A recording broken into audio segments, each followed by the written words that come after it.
time to cut off all communication with the outside world. Dust off your old VCR and gather your collection of mixtapes. Then tease those bangs, put on your favorite pair of leg warmers. The nostalgia bug has bitten, and we're here to scratch the itch. I'm Odell. I'm Erin. It's time to go back where we belong.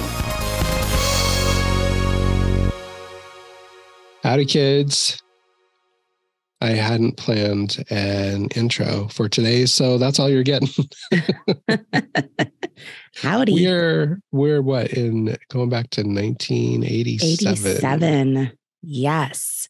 What were you July doing 31st of 1987. Well, I'm glad you asked. This was like the big thing that happened on this day back on July 31st, 1987, was the Edmonton tornado, which is known as Black Friday. Were there? I wasn't there. Oh, I said, what were you doing? Oh, what was I? Oh, wouldn't that be nuts? Well, there was a tornado. Oh, Lord, that would have been nuts. Well, this was the year I could tell you exactly what I was doing. This was the summer that I did a little show called Joseph and the Amazing Technicolor Dreamcoat. And I played the brother Simeon. And me and my best friend Monica, we got to sing the song, "Oh no, not he. How you can accuse him is a mystery." Where, that whole show is like cultural appropriation. Right. But anyway, we sang that song. And this was the summer that my director was like, she really needs to be doing this year round. She really needs to be doing this year round. And I didn't start it year round till the summer after. So I feel like this was my last summer of innocence, where I was just purely a kid who did summer camp, theater, and had my buddies there, but we would see each other only at camp, and which made it so special. Yeah. Right. And then I started doing it year round, and that's when it started to become, a job. Right. Yes. And where I worked, then I started Houston Grand Opera that next year, and it just went from there. But how many times? The last summer of innocence. How many times have you done Joseph? Because I saw you do it as the narrator. Let's see. I did it once as the narrator, once as Joseph, and then once as Simeon. Yeah. Love it. Yeah. Yeah. The gender swap. God, the summer I was Joseph. Josephina and the Amazing Technicolor Dreamcoat. Yes. And her fabulous coat. That I remember when I played Joseph, the guy who played my dad, like I'd had a massive crush on him and he had a crush on me. And so we kissed backstage, like as Joseph and the dad, which cracked me up. But you have all your stage makeup on. Right. And so I remember just getting a mouthful of lipstick. And now I'm very aware. You're welcome, gentlemen. No one really kisses me anymore, but if I were to make out with a man at this point, you can rest assured that I make sure my lipstick is off because that was a horrible experience. And that was the reason I wouldn't date him. I was very shallow for a while, like the yellow bike suit, right? Mouthful of lipstick on that one day because he was playing my father in the show. Yeah. Yeah. Now I'm very conscientious about it. Yeah. This was the summer after my freshman year of high school. So it was a rough year going into my final rough year. After my sophomore year, things picked up. Things weren't so bad, but I don't like looking at some of these songs though. I'm like, it took me right back to that summer. I'm sure I was getting ready because we always did 4-H. So we raised an animal that we had to show at the fair. How country is that?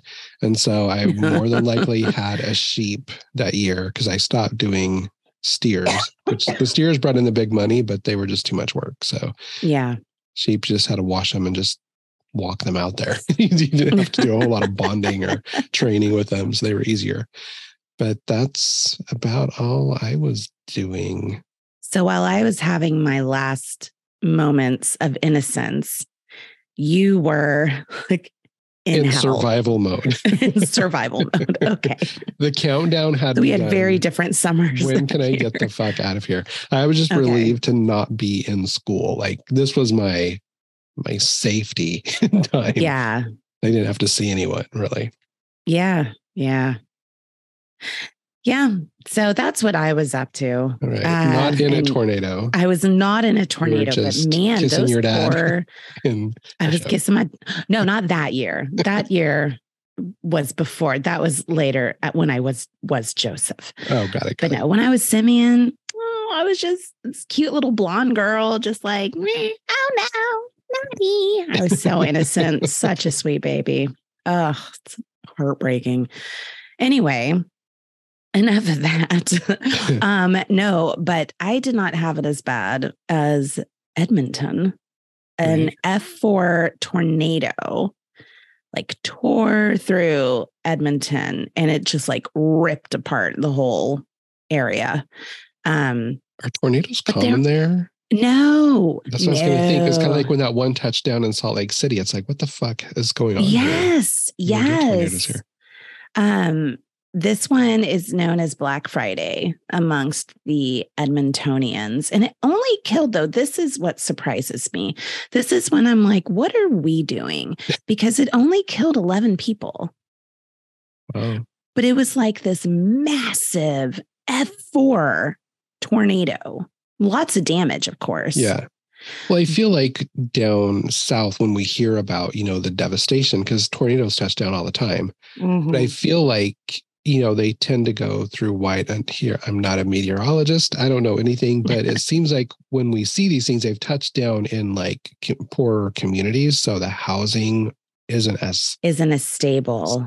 Yeah. So it's going through like trailer parks where the mobile homes are more flimsy. And that's very true. That is very true. I guess I was just surprised with such a massive tornado like that. You would think a higher death toll. I'm not upset. Right.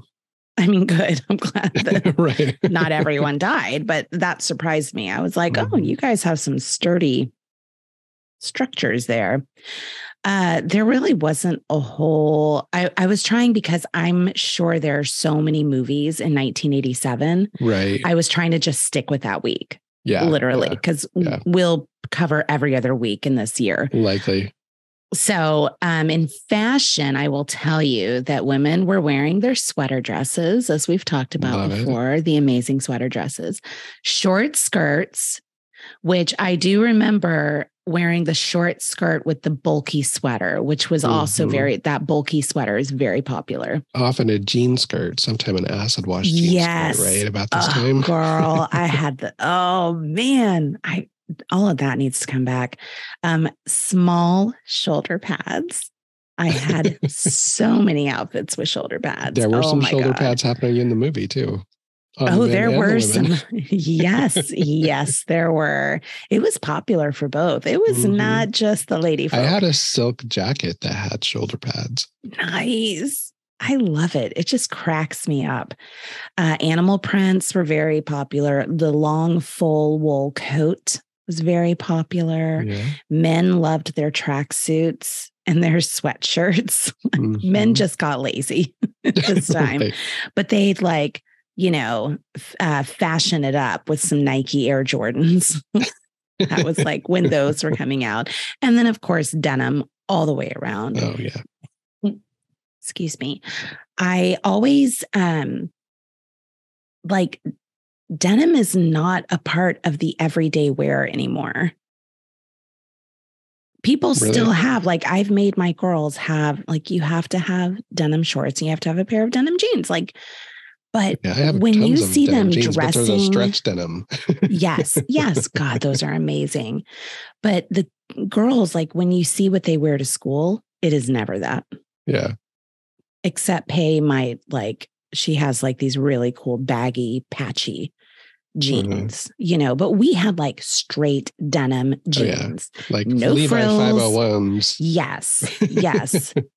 Man, did you like the button-up fly or the zip? I had button up. Yeah. So I felt really they popular. Were real 501s with the button up. If you got a zip, it was you're not. Now you're getting fancy and right. technically savvy. No, I love the button up. Yeah. And there was a time, I think it was early or maybe mid 90s. I think I was living in Eastern Oregon at the time, but it was big to get old 501s that were kind of washed out, but 2 or 3 sizes bigger, and then cut them into shorts and then belt them. So they were kind of baggy. Yes. And you'd roll them up at the bottom. Yes. I loved the cuff. I loved the handmade cuffs at the bottom. Oh my God, so fun. So the radios were playing a lot of Los Lobos because, of course, this was the year of La Bamba coming back out, making its big resurgence. Rick Astley, the guy with a voice. Whitney Houston, Pet Shop Boys, Bon Jovi, U2, and Madonna. I mean, this was like the height of these people. Right. Popular video games. We had Missile Command, Ultima 4, Quest of the Avatar. Never heard of that. No. Paperboy. Do remember Paperboy. Yep. And Contra. I remember Contra hearing about that, but I didn't. But I don't think I ever played it. No. Kids were watching the Smurfs, of course. Snorks. Remember that one? Gem and the Holograms, and 21 Jump Street was very popular. Hello, Johnny Depp. I never watched that.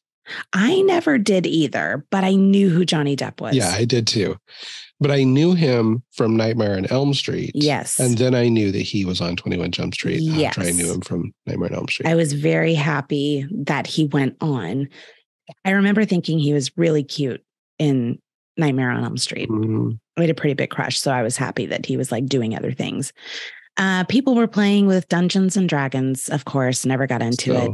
No. Cabbage Patch Kids, always into. And Garbage Pail Kids. I remember Garbage Pail Kids. I had so many of those cards. Of the cards, yes. Yep. I had so many. And then Popples. I do remember Popples. What were Popples? They were those animals, but you could, they had the hole in the back that you could roll them. So you could tuck them in and kind of make a ball, right? Weren't those Popples? Okay, I do remember those. Wait, I'm Googling. Okay. Well, while you're Googling, I will tell you that Mikhail Gorbachev was named Time Person of the Year. People started buying water beds. Hello, lost my virginity on one. Yeah, they were very multicolored. Okay. And then those you were could the roll them Popples. in, and then you could pop them out of their they said turn into a ball and then you could unroll them. And was the hole like their butt? It was like in their back, kind of lower back. And then you just lower back meaning inside. Butt? Yeah, like butt area. I mean, they didn't have like an actual ass. So you weren't like the butthole. That's weird. Right. That's really your butthole's weird. Going to suck you up. Your butthole. That's terrifying. VCRs, I mean, were common at this point. Oh yeah. We got do you remember when you got your first VCR? Don't remember my first VCR. In 6th grade when we finally bought one. I think they'd been out like a year before. Okay. So that would have been, I was 12. So in 84. So about 3 years before this, we got our VCR. Okay. Yeah. I don't remember a time we didn't have the VCR, but I also didn't really watch anything on the VCR. Everything for me was cartoons. Right. And then TV. Going outside. Yeah. Movies were like, we use the VCR on the weekends because. Yes. Go to Blockbuster and get a movie. Yeah. So they were common at this point. The Nintendo was becoming more and more popular, replacing the amazing Atari. And then if you had a personal computer, it was probably the Commodore 64. I remember those. We had those at school, played the Oregon Trail on there. Got dysentery more times than... Oh my God. I never had to do that. I wonder if that was just an Oregon thing. The Oregon Trail? You never played the Oregon Trail on the computer? Oh, no. That was like available everywhere? I thought it was. I mean, you see all these memes everywhere about the Oregon Trail. Maybe you were, yeah. Well, evidently you don't. I don't see any. I'm going to look that up. I want to play the Oregon Trail, get some dysentery. You had like all these settlers and you had to move them across. And you had to make decisions. It was like, where do you cross the river, or do you stay here and wait for the river to go down? And then you lost an oxen. And then pretty soon everyone was dead because they got dysentery along the way. Oh my God. I want to play this so badly. You'd play it at school? Yeah, there was a computer in the library. And so if you were really good during class, sometimes a teacher would send you to the library to play, or you would go in there like at recess or whatever, if you were me, and play when everyone else was playing outside. Amazing. Oh my God. All right. So in the week leading up to July 31st, Britain and France also agreed to build the Channel Tunnel. Okay. The Channel, as it were. Now, the top 10 songs this week. There's some good ones. Number 10. Is this right? What's It to You? Yeah. What's It to You? It is right, by Robbie Neville. I don't know that song. You'd probably remember it if you heard it. It was kind of annoying. Number 9, classic. I Want to Dance with Somebody. I love this song so much. I love this song so frighteningly much. Number 8, Luca by Suzanne Vega. Is I heard that song yesterday when I was driving to get groceries yesterday morning. I never hear that song. Oh my God, I haven't heard this. And I didn't realize the lyrics were like about child abuse. Yeah, it's so sad. I used to sing along with it. Had no idea. I didn't pay attention to lyrics when I was younger. If I knew them, great. Yes. I would sing something along with the beat, but I actually listened to them yesterday and I was like, oh God, this song is really sad. That is a really depressing song. Cross My Broken Heart by the Jets. Love the Jets so much. Heart and Soul by Tsapapo. Love that song. I freaking love that song so much. It is so good. Rhythm Is Gonna Get You by Gloria Estefan and the Miami Sound Machine. I Want Your Sex by George Michael. I remember dancing to that in Jeremy Lambert's backyard, probably this summer. I didn't know what sex was, but I wanted it from him. I don't know. So did my best friend. Guess who got him? That'd be me. No sex, though. Alone by Heart. Obviously a classic. I was obsessed with that song. I still haven't found What I'm Looking For by U2. I love that song by them. And this was the year that the Joshua Tree dropped, their never a U2 big fan. Album. Really? Yeah. I have friends, they seem to be either you love them or hate them. I don't hate them. I don't love them. They're just their song comes on. It's okay, that's fine. Yeah. There are some songs of theirs that even if I have found that even if you don't like it, that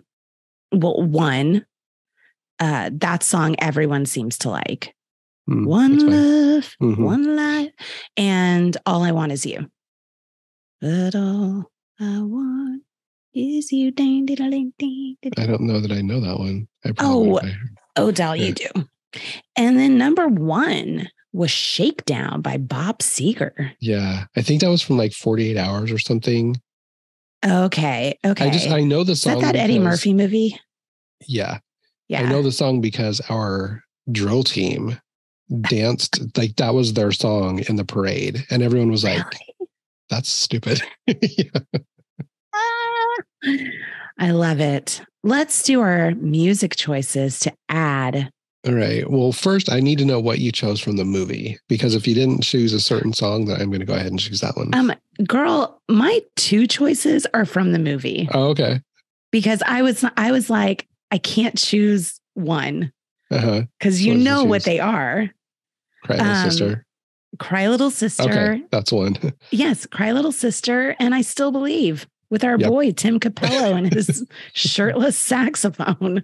I could not choose between the 2. Yep. It's still so hot. And did you know it was Tina Turner's saxophone player? No. Tim Capello was Tina Turner's which of course he was. Sense. Right. That just and makes you know what it even hotter. He knew, okay, this is probably the only time I'm going to be on a movie. I'm going to fucking thrust the shit out of this and make sure that no one forgets and no one forgets this part. Movie. No. You think of Lost Boys, you think of them hanging on the bridge and dropping down. And you think of the purple pants with the jock strap over it and the thrust. Yes, and thrust. That is what I think of anytime I think of Lost Boys. Yep. And the glistening body. Okay. Well, I'm going to choose Heart and Soul by T'Pau. Okay. That was going to be my other one. I had put that down. And if that, my two alternates were that and I Want Your Sex. Oh, mine was A Heart and Soul, and then I Want to Dance with Somebody. But I figure I'll be able to choose I Want to Dance with Somebody at another time because it was on the charts forever. So yes, agreed. Well, I decided since this movie has so much great music, I'm going to tell you who the list of inductees in the Hall of Fame were that year. All right. So we had the Coasters, Eddie Cochran, Bo Diddley, Aretha Franklin. Okay. This was huge and groundbreaking. Marvin Gaye, Bill Haley, B.B. King, Ricky Nelson. Okay. Roy Orbison. I just remember that from Grease too. I got 15 Roy Orbisons in there. Smokey Robinson. Okay. Muddy Waters. Okay. Then there were some I didn't know. Clyde McPhatter. All right. Carl Perkins, Big Joe Turner, and Jackie Wilson. Okay. So those were our inductees. All right. The cost of living in 1987, the average rent was $395. My God. Can you imagine how much money I would have if that was my rent? The average cost of a new house, $92,000. Yeah. My parents bought their house in 1988 for $32,000. Oh my God. Wait, hold on. I'm sorry. I'm pulling this up because I meant to mark it and I didn't. I have a Mad Lib we're doing. Okay. Did you get the Sweet Valley High book? Shit. I have it if you do. You have it? Okay, good. Sorry. Totally forgot. Oh, I'm so mad at myself. The 1 gallon of gas, 89 cents. My God. And the average income was just over $24,000. Wow. I know, right? And it's like, it wasn't that long ago. No. I mean, it seems like it was just like a few years ago in my head, but. Yeah. Okay. What was the Sweet Valley High? Since you have it, what was the Sweet Valley High book that? The Sweet Valley High book of the month in July 1987 was number 38, Leaving Home. Okay. Elizabeth Wakefield. At number 38. I know. Elizabeth Wakefield has always dreamed of visiting the beautiful mountains of Switzerland, so she's thrilled when she has a chance to attend an exclusive Swiss boarding school. As much as she loves Sweet Valley, Elizabeth is positive the romantic, snow-covered Swiss countryside would provide the perfect inspiration for her writing. Did she ever do anything except for the eyes and ears at school? No. Like she always wanted to write. Did she ever become a writer? She, remember in the later one, when they're adults, right? She was writing for what is that review, the Zygot review or whatever? I don't know. I didn't read them. Writing for that. I haven't read the Sweet Valley Confidentials. No, because I felt like I need to go back and. Is there more than one? Well, I think they had one big book, but it was released in serials. So they would do like the first, and then I think they released all of them combined in one big book. I did the big book. Okay. And it was amazing. It was amazing. I need to read all of those. Expected. Oh my God, I'm just obsessed. Well, it was funny because there was like some cussing in it. Hello, Elizabeth and Jessica. Right. It mostly focused on Elizabeth, very little with Jessica. And wasn't she like fucking Bruce Patman now? The one Elizabeth who basically and Bruce raped her Patman are when together. And Todd and Jessica are together. Y'all, I love how creative they got. I mean, Jessica, I think, is still in Sweet Valley, but still in high school. Elizabeth is in New York now. Like, girl, can't you look outside of Bruce Patman? Although he is wealthy. That's true. I just remember he got all rapey with her when she was acting like Jessica after her motorcycle wreck. Oh, yeah. Yeah. God, I love that. All right. We're going to do, before we take a break, we're going to do a little Mad Lib. Okay. I thought this one was appropriate. It's called Goodbye Forever. So I thought with our movie, there are a lot of deaths. We'll go over that. All right. First name. Adam. Oh, God. Okay. A place. Katie. Wait, like a place, like a town, or no? It just says a place. Whataburger. Whataburger. I feel like you're making me write a real goodbye letter. All right. An adjective. Unpleasant. Oh, nice. A person in the room. Erin. Okay. Type of food. Asparagus. Noun. Dog. Adjective. Huge. Animal. Elephant. Adjective. Sparkly. Oh, I love it. Plural noun. Carrots. Part of the body, plural. Titties. Person in room. Odell. A place. A park. Celebrity. Matthew McConaughey. And a plural noun. Toes. And then a first name. Emma. Okay. Jerk. All right. Goodbye forever. Okay. Dear Adam, I'm sorry to tell you this, but I'm leaving you. Every day I come home from Whataburger and you're playing Unpleasant Fortress with Erin. What about our time together? You said you would take me out for asparagus on dog. Asparagus on dog day. But you never did. You said you would take me to see the huge elephant of Mr. Marlowe. But you never did. It's my sparkly movie. All you want to do is shoot carrots at people's titties on the computer. It's ruining my life. Even Odell said that you play too much. When are we going to the park? When are you introducing me to Matthew McConaughey? I guess those were all lies. Thanks for the toes, but it's over. Goodbye forever. Sincerely, Emma. So your daughter just broke up with her dad. My daughter broke up with her dad. Because he shoots carrots at titties. Carrots at titties. And she's apparently now calling us by our first name. And he never took her to her sparkly movie. Oh my God. God, I love Mad Libs. I need to do some of these with the children to practice their vocabulary. Right. All right, is it break time? It is break time. Teenage brothers Michael and Sam move with their mother to a small town in Northern California.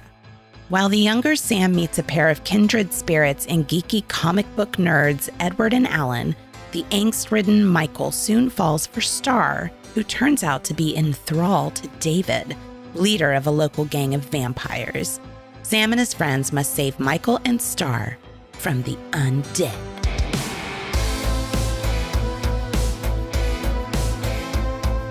Beautiful. Such a good movie. You know what? I realized I cannot stop watching this movie. Like if I turn the channel, if I turn it on, I am there watching it from start to finish. It's not one you pause and come back to. You just watch the movie. Because I bought it the other day. Mm-hmm. And when I bought it, it started playing and I just sat and watched it. I didn't bother turning it off. I just sat and watched. Yes, because it's brilliant. This is a movie that has held up so well. So well.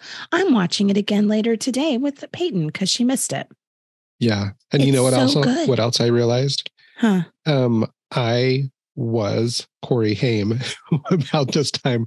Like his fashion, his hair, the blonde tips, his age, everything. Yeah, everything. Like that's how I dressed. That's how I looked. If you see my high school picture, no wonder I'm in a school full of cowboys and then me. Yes. Oh my God. Okay. Now that's a perfect visual. Now I can see your childhood. Yep. Oh, can you imagine Corey Haim with a bunch of, Odell. I know. Oh my God. I still did my own thing though. You weren't taking that away from me. I kept my identity. Good for you. Which Corey Haim would have. He would have kept his, I just came out of it without this. Getting addicted to drugs. I mean, I know, poor thing, but he also dealt with a lot of pedophilia in Hollywood. Yeah. Yeesh.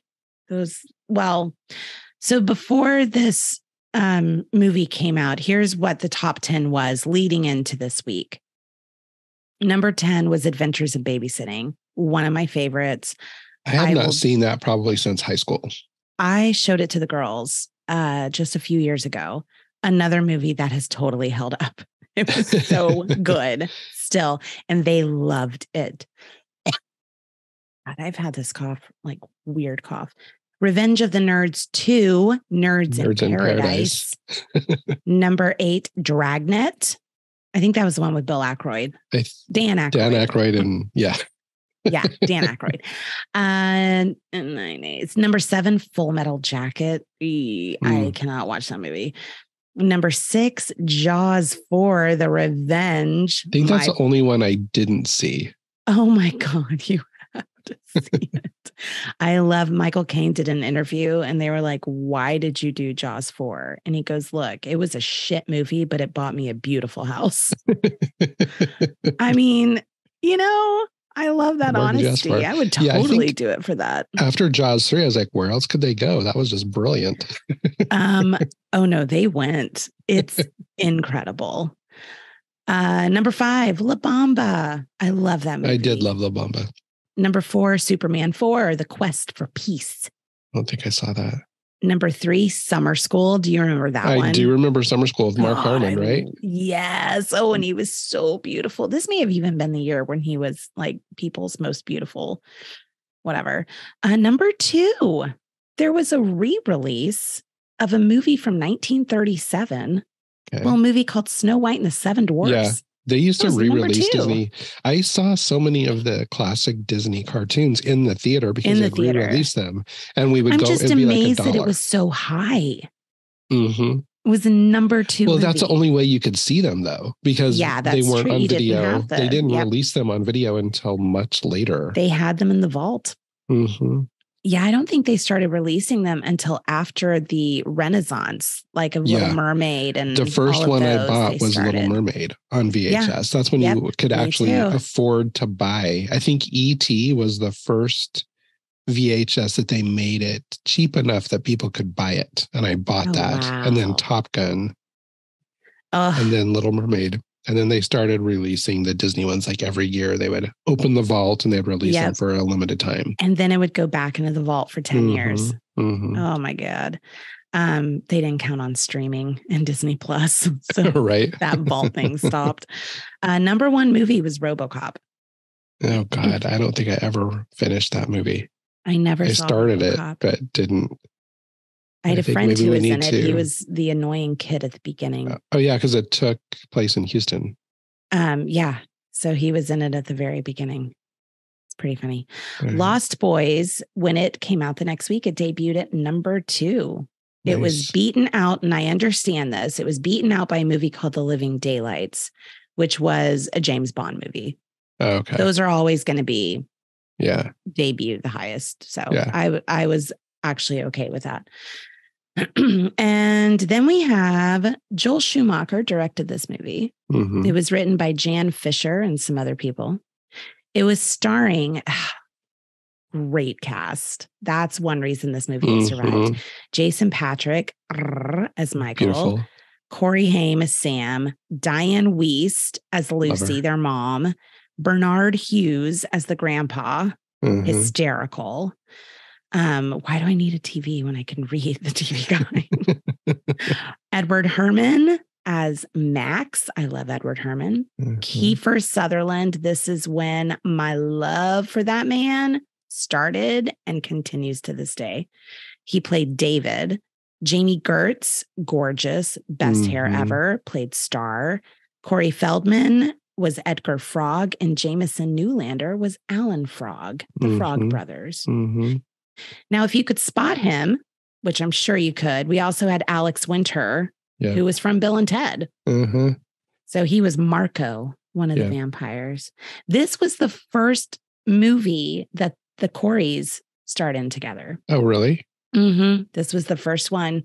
And then it set off a series of, teen movies with the Coreys. Right. They became really good friends. And one of the biggest slaps in the face was when Corey Haim died and the in memoriam at the Oscars did not include him. Good Lord. Can you believe that? That makes me so upset. And Corey Feldman wrote this long, open letter. Yeah. What the hell? Because he was like a staple of mid to late 80s. He was huge. He was absolutely huge. So sad. Oh my God, that boy was tragic. Just broke my, he aged so quickly in his short amount of time on Earth. But oh my Lord. They had a budget of $8.5 million, and worldwide they grossed nearly $30 million. In that first weekend, it was over $5 million that they grossed. Okay. So they were almost there. Rotten Tomatoes critics score gave it 76%, which is actually pretty high for a movie like that. The audience score was 85%, which surprised me because I figured it'd be higher. Yeah, those people can just suck it. The consensus, it said, flawed but eminently watchable.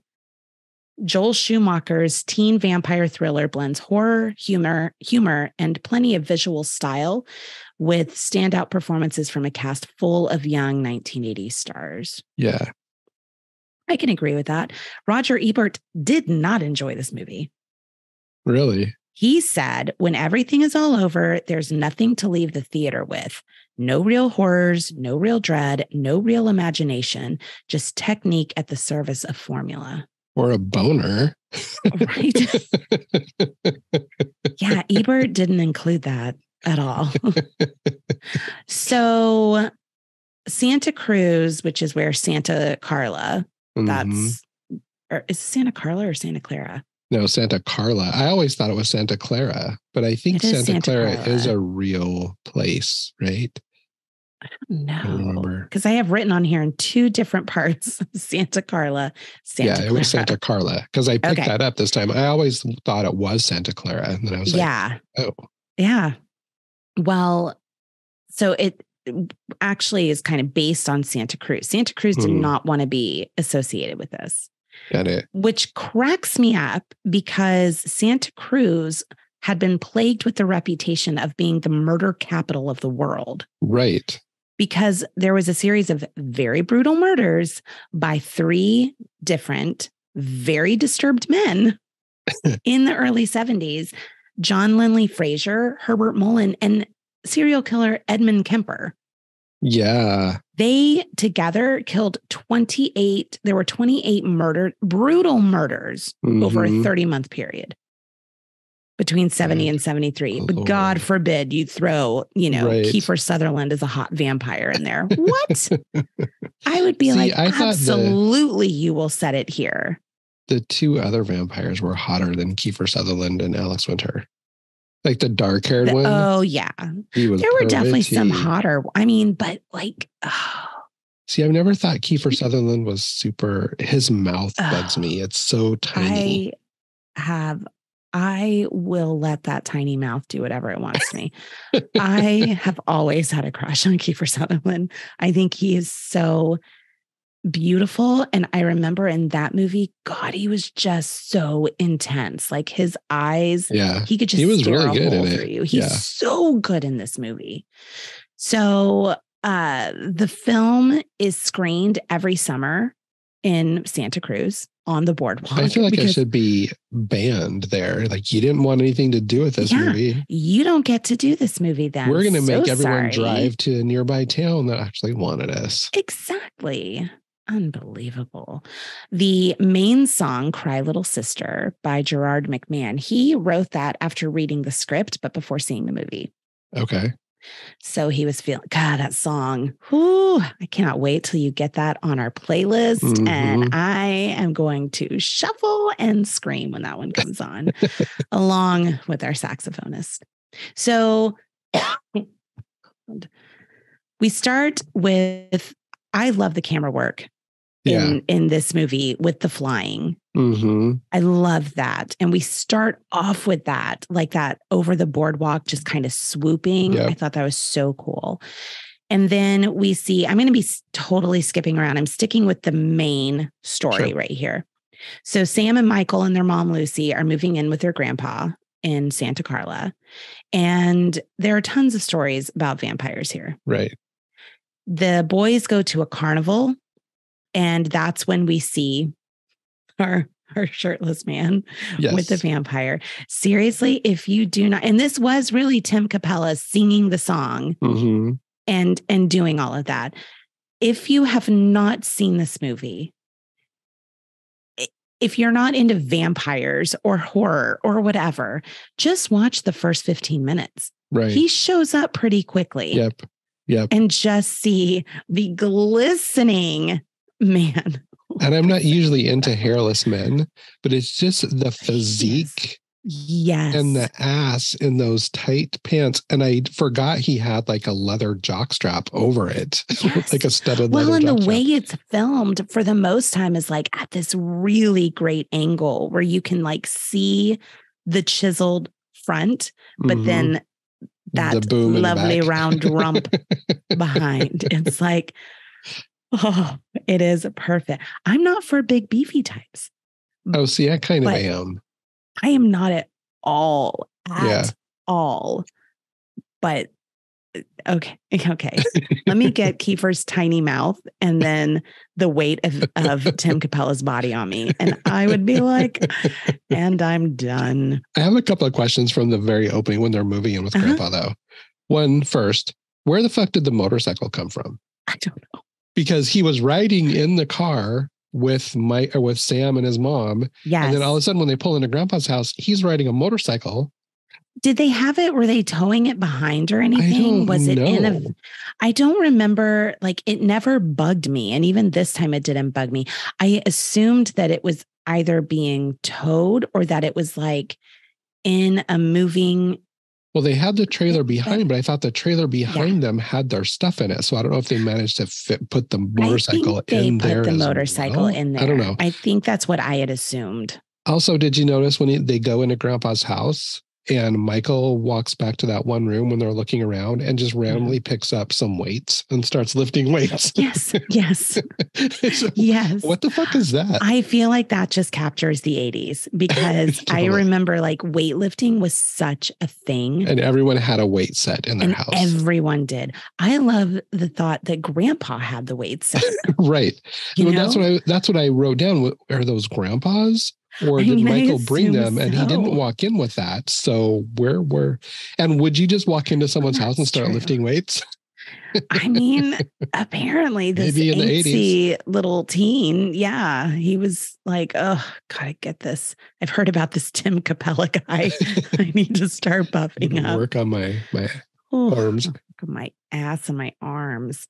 So at this carnival, Michael meets this group of vampires. He sees Star and he's like, oh, I mean, it's, love, lust at first sight. Right. And she ends up introducing him to this group of vampires where they ride their motorcycles back to their vampire cave. The lair. Right? The lair. And that's where they eat Chinese food. And the reason I won't eat Chinese food is because Michael looks down and it's just they've made him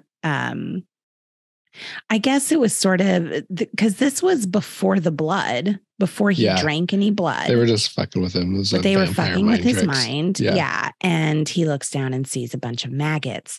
Side note, if you want maggots to move on cue, because in all of these movies, like they have wranglers for any animal that's used. There are maggot wranglers. Oh my God. If you want them to move around, you pour some lemon juice on them. That's how they got them to scooch around. So gross. That is why I don't eat Chinese food. That is why I've always hated rice. Won't do it. I hate it. I love rice. I love rice. I love lo mein. I can't. I just got chills all over my body. No, I can't do it. Now, while he's there, he drinks some vampire blood and then feels... Don't you think he would have known it was blood when he took the first drink? Yes. I mean, granted, it looked like strawberry Fanta in the bottle. It did, as all blood did back then. But you would think on that first tip, you'd be like, I'd be like, this is really coppery. Because he kept sipping on it. Right. He did. Yeah. So obviously had a taste for it. I get some weird kink. Well, I used to freak myself out with V8 because I'd drink V8 and my sister would go, that's blood. And then it would get in my head, oh, I'm drinking blood. Yeah. So it's still one of those things I have to like get out of my... It's amazing. These tiny little things that happen to us when we're kids, like affect everything. They imprint. Yes, they really do. Like they get into your DNA. I went to the beach yesterday and I was able to get my full foot in the water. Thank you, Jaws. And then I had to get back. Like I couldn't do it. Couldn't do it. Oh my God. So he drinks the vampire blood and then they go to that bridge where they're all hanging from the bridge. And I don't know if you saw when I pulled up the movie, it was like a new poster that I'd never seen. Where they're all hanging from the bridge. Yeah. That poster is freaking amazing. I wish I could get a print of that. Yeah. I know. That was incredible. And what an iconic scene with them hanging and the fog. And it was a 15-foot fall. And they were all wired, of course, because that's the cheapest thing to take out in a movie. So they were all wired, but when they dropped, those were actually stuntmen who were dropping. But anyway, and they dropped all 15 feet down. But so in order to make it like that scary kind of feeling, they put all of that fog. So when they're dropping down, like I remember that scene was terrifying to me. I was like, where are they going? One of my favorite scenes in the whole movie. So while Michael's doing that, Sam's still at the carnival. That's where he meets the Frogg brothers. I love the Frogg brothers. Yes. Also, I want to know who were the randos who are always sleeping in their comic store? Did you notice? They would, every time they were in the comic store, there was these rando, like, I don't know if they were high, if they were dead, but they had the little glasses on and they were just laying on top of each other. I figured they were high. Right. But they were always there. But they were always there. And they're just like, at that point, I felt just part of the decor and the lure of the comic book store, But Michael meets them. And I read that Joel Schumacher made them watch Rambo. To get ready for this, which makes total sense because Corey Feldman had like the red bandana around his head and everything. So they believe that these vampires are totally real and it is their duty to hunt them some vampires. Now, at the same time, I think, right? At the same time, Lucy, the mom, meets Max. On the boardwalk. With the big ass shoulder pads in his long jacket. Giant shoulder pads. Like when you said that the small shoulder pads were big here, and I was like, he didn't get the memo. No, he went full on linebacker shoulder pads in his jacket. Yes. Well, and I think, this movie is filmed probably in 1986 when the big ones were still in style. 87, people they probably saw this and they were like, okay, now we've gone too far. Let's rewind a second. So she meets Max, who becomes important later. This was really a side story until the end. Yes. So later on, another fantastic scene to a great song. We've got Walk This Way playing with Run DMC as these surf Nazis are at a campfire. Yes. And the vampires decide to go to town. And we get to see, this is the first time we really get to see the full vampire attacks. Like we saw the couple in the car get pulled out of their car. Right. But that's all we saw was them getting pulled out. This is when we actually see their faces change. And they're terrifying. Yeah. They're terrifying. Their eyes are terrifying. Like everything, they totally change and become monsters. And it's nuts. And I love that scene. That is when I was like, holy shit, Kiefer Sutherland is a vampire. He's not kidding. Like, he has come to play. Yeah. He read the assignment. So the Frogg brothers and Corey go to the cave. Yes, after they stole a bunch of holy water from a church. Yes. During a baptism or whatever. During a baptism. After they go prepared to this vampire cave, it is here that they kill Ted or Bill or whoever, Marco in this. Every time, even when the first time I saw this, that stake went in way too easily. Very easily. Because when you watch Dracula or whatever, your chest isn't that flimsy. Like you can't, it was like he stuck a knife through some paper. Yes. And it's a stake. That's not as sharp. And it went all the way through him too. It didn't just puncture the front. It went all the way through with just a little boop. Maybe vampire skin is just a little different. When they're resting. Yeah. Maybe it's just like, I don't know. But Kiefer Sutherland was super pissed off, super pissed during this. And then they get into the car and they go to drive because they're 13 years old. Right. They go to drive off and they hit reverse. And of course, Joel Schumacher had stuntmen do this. Right. Because they go right to the edge of a cliff. Right. And apparently the Coreys and this other guy were really pissed off and gave the silent treatment the rest of the day because they really wanted to be the ones to do. Corey Feldman went up to him and was like, it's the whole reason we said yes to the movie. We saw it in the script that we got to drive. And so they were very upset about that, which I think is super cute. So after this, we go to the gory showdown. Now, of course, there are things that are happening with, Michael changing. Michael's changing and Sam's kind of freaking out. Michael goes almost to attack Sam, but Nanook, the greatest dog in the world, attacks Michael instead. And so that's when Sam realizes, oh my gosh, Michael's one of them. I think my favorite scene is when Michael starts floating while he's sleeping and he starts going out of the window and he's holding onto the phone. And Sam is on the phone with his mom and he's like, don't listen to him. Don't listen to him. And Sam's just freaking out. And Lucy leaves her date early with Max to go check on the boys and stuff. And is super pissed off, when it turned out to be nothing, but nothing that she could know. So there are all these great little scenes in between that are so... I cannot stress enough the charm of Corey Haim in this movie. I had such a crush on him. He was so cute. And just so oh my God. Do you think his character was gay? He had that big ass poster of Rob Lowe on his wall. He did, but I feel if you look at the style of Corey Haim, I feel like he wanted to be Rob Lowe. Yeah. More than he wanted to fuck Rob Lowe. I think that, I don't know, he seemed so innocent, which is really weird considering they were hunting, but there was a very big Goonies vibe to it. Yeah. Yeah. This was a game. This was a fun adventure that we would go on as kids. It was 2 summers after Goonies, right? Goonies was 85. Yeah. And then Stand By Me, Corey Feldman did that the next summer, and then Lost Boys. And then this. Yeah. So this was, what was I going to say? Yeah, this was in the, you remember being a kid. Goonies really did a great job of highlighting it. Yeah. Where we would just look for adventures all the time. You'd make one up.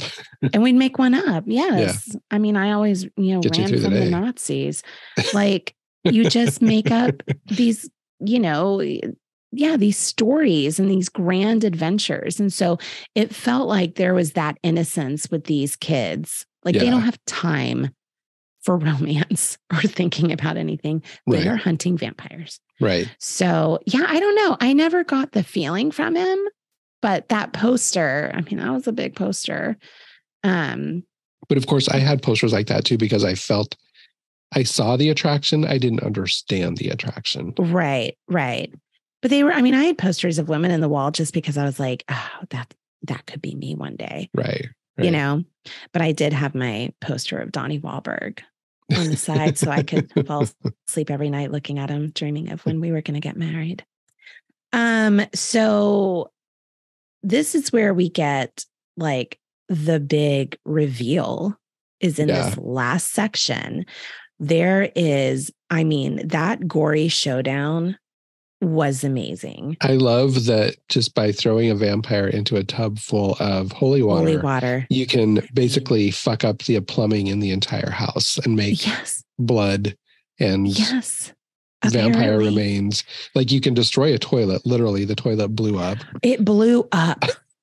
It blew and then blood shot out of every sink. Were so gory and hysterical to me. Yes. There was, of course, the big one where the guy is electrocuted. Death by stereo, which was awesome. Kiefer Sutherland was impaled on some antlers. Mm-hmm. I mean, thank goodness Grandpa was a taxidermist. Right. And then Max turns out to be the head vampire. Daddy vampire. And then he gets staked, boom, by Grandpa. Comes on in. His staking made sense because there was some force, because he came through. He had those logs on the back of his truck.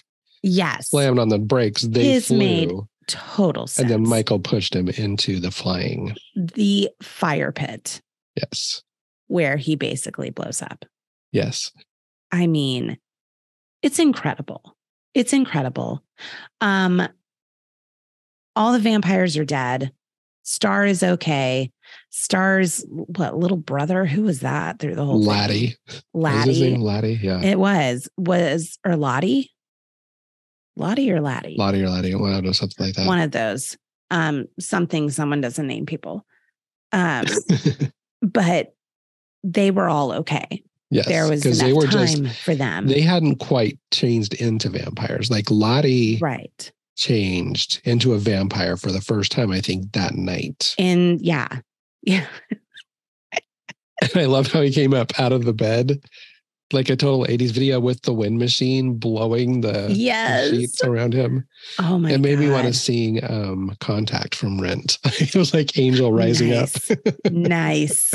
Yes, I can totally see that. So that is the movie in a nutshell. Yes. What was your favorite death? Of the vampires? Of the vampires. I mean, I think just the ridiculousness of the plumbing blowing up. Yes.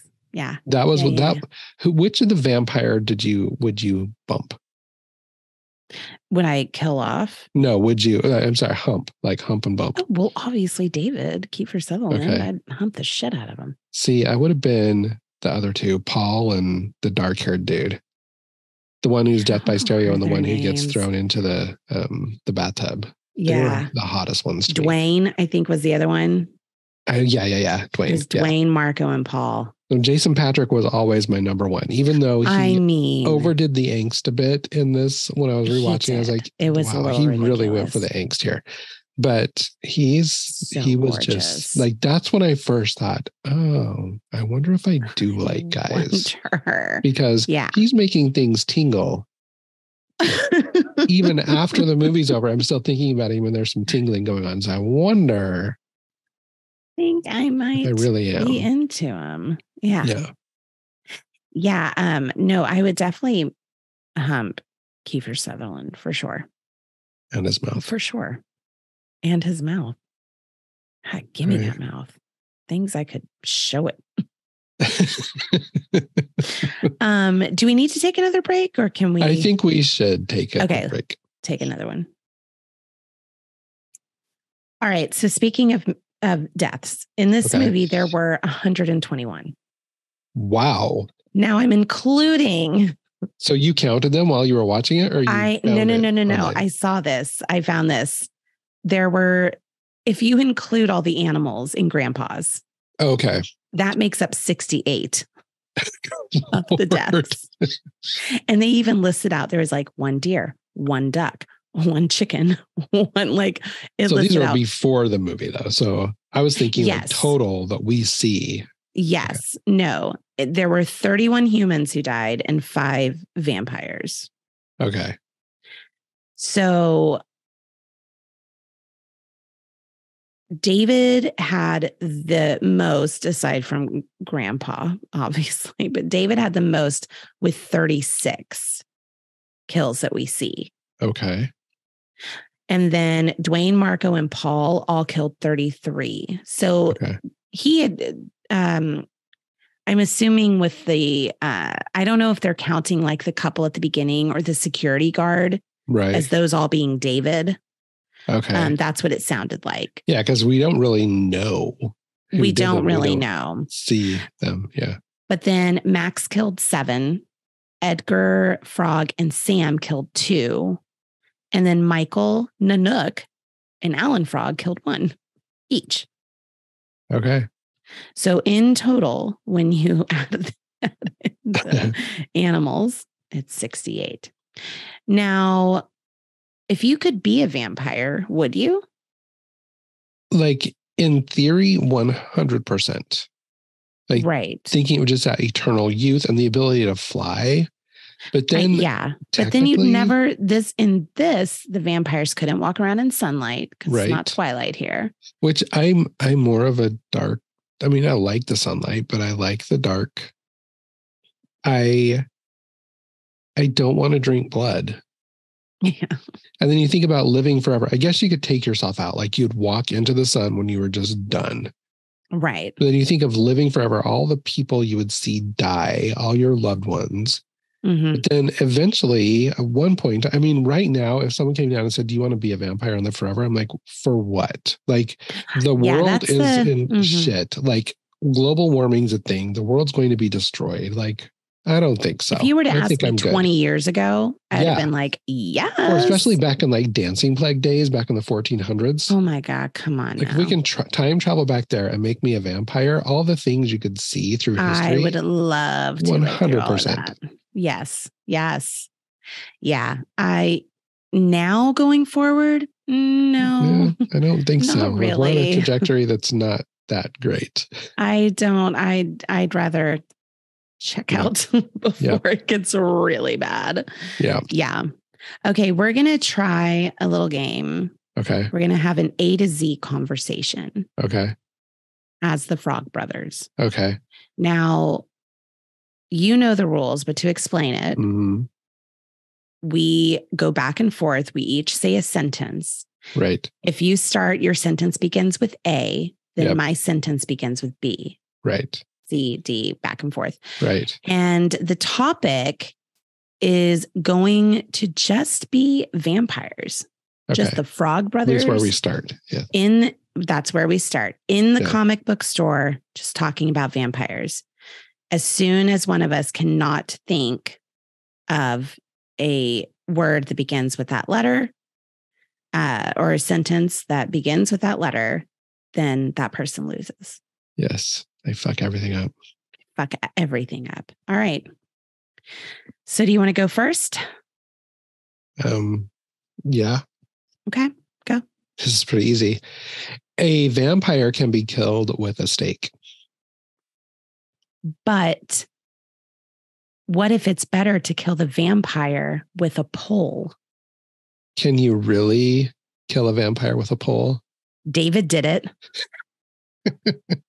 Everyone thought he did. For fuck's sake. David doesn't lie. God damn it. He did just a minute ago. Hold on a second. You talked to David? I did. Just to be clear, you saw David today. Kissing Star. Lord have mercy. Michael's going to be so upset. Michael was pissed. No, I feel like he would be murderous. Oh, but I don't think he was. Paul must have seen it too. Quite literally.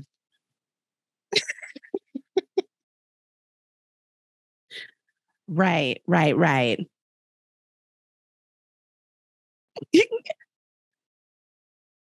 I hope that Martha was there as well. So do I. Turns out she was. Unless she wasn't.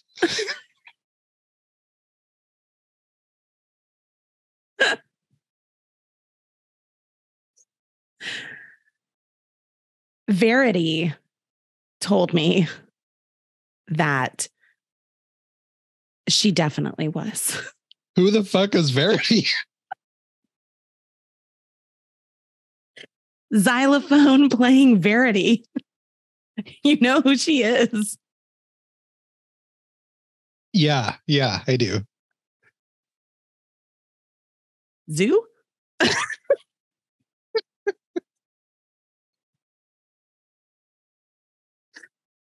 Yeah, fun that would be. Oh my God. We did good. We did such a good job. That is going to be my new car, like road tripping game. From now on, we're just going to pick two characters. Okay. So many people became involved with it. I know. I love how we went from how to kill a vampire to who saw who kissing who and who was pissed. And then, Zoo. Love it. Want to go? Okay. Got some trivia for you. Okay. Let me From get my... 1987 specifically. Get the timer. Okay. You ready? Hold on one second. I gotta sniff. You should be getting these. Okay. Who did Tom Cruise marry in May of 1987? Mia. Wasn't it Mia? Not Mia Farrow. God damn it. Oh, 1987 was Nicole Kidman. Nope. No. I don't know. Did it run out? Yes. Mimi Rogers. Mimi Rogers, that's right. There was a Mia me Farrow. Something. It's all like Mia Farrow came to mind because I just bought Last Unicorn for next week. Right. And I was looking through. She's the voice of the Unicorn. I didn't realize that. Yeah. Oh my God, I never knew that. Okay. You ready for the next one? Probably. In mid-October 1987, the eyes of the world were on a small community of Midland, Texas. Why? The cult. No. Oh no, Baby Jessica. Boom! You got it. Baby Jessica trapped in a well. Oh God. That was rough. I remember that so well. Mm-hmm. All right. Ready? Yep. What miracle anti-depression drug made its debut in late December 1987? Zoloft? No. Prozac? Yes. Okay. Good job. All right. Wait, it's not out yet. Oh. Okay. Go ahead. 1987 was not a good year for this religious figure. Caught in an affair with his secretary, he was forced to cede his leadership in a major religious organization and was unfrocked shortly afterwards. Who was he? Billy Graham. No. Jim Baker. Yes. Okay. Okay. The Simpsons cartoon first appears as a series of shorts on what TV show? Beverly Hills 90210. No. I don't know. The Tracy Ullman Show. Oh, I do remember Tracy Ullman. Mm-hmm. Okay, so I got 3. You got 3. That's pretty good. Now, I should have asked this before we started recording. Do I do the wheel? No, I do. Oh, good. Well, then I'm great. So we are going to spin the wheel for your next movie, and we're going from your list of 15. Okay. And we're spinning now. Whatever will it be? There's Something About Mary. I love that movie so much. Okay. I haven't watched that movie in years. It holds up. So politically incorrect. Oh my God. Oh, and it's got Cameron Diaz, doesn't it? It does. But Matt Dillon, our boy, love him, and Ben Stiller do make up for Cameron Diaz in this one. Yes, and all the supporting characters, and the leather skin lady with the saggy titties. Right? Oh my God! Yeah, I'm very excited about this. A hot minute since I've seen that. Okay, yeah, it's been a while. All right, so next week we will be here with The Last Unicorn, and then 2 weeks from now, Something About Mary. Yay! Have a good week.